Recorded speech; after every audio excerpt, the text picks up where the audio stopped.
Le Lézard rouge fut construit en France au début du 20e siècle. Par la suite, il fut offert au bey de Tunis pour ses déplacements. C'est en 1984, après une restauration et une remise en état, qu'il débute son exploitation dans le sud tunisien. Au départ de la ville de Metlaoui, ville située entre Tozeur et Gafsa, dans le sud-ouest du pays, ce train nous mène à la découverte des fameuses gorges de l'Oued Selja.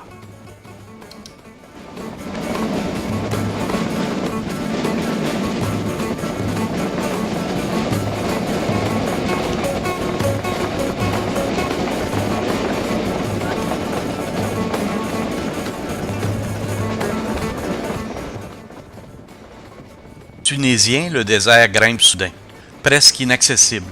Des montagnes dressent un barrage contre le désert de sable et abritent les oasis de montagne. Les roches rouges et roses sont fissurées par des canyons, comme dans les mystérieuses gorges de Selja. La légende veut qu'un guerrier ait taillé cette faille avec son épée en créant ainsi un lit nuptial pour sa princesse.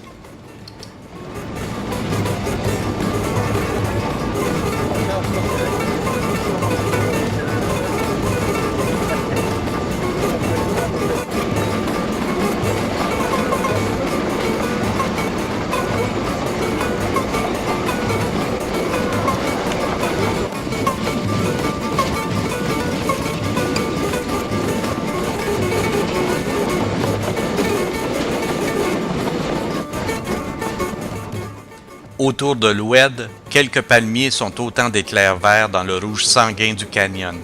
Le torrent, lui, est malheureusement noir depuis quelques années à cause des usines de phosphate qui se trouvent en amont. Mais le reste du paysage est vraiment intact. Ce sont des lieux très solitaires qui font voyager dans l'espace et le temps.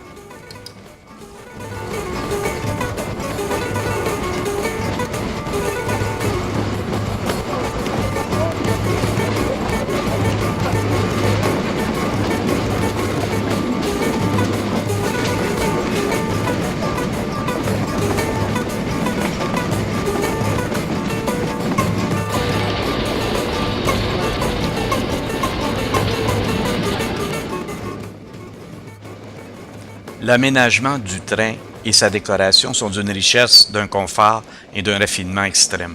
Boiseries, velours, grenats, marqueterie et cuivre rutilant l'inscrivent dans la ligne des grands trains du début du siècle, tels que l'Orient Express, le Train bleu ou l'Étoile du Nord.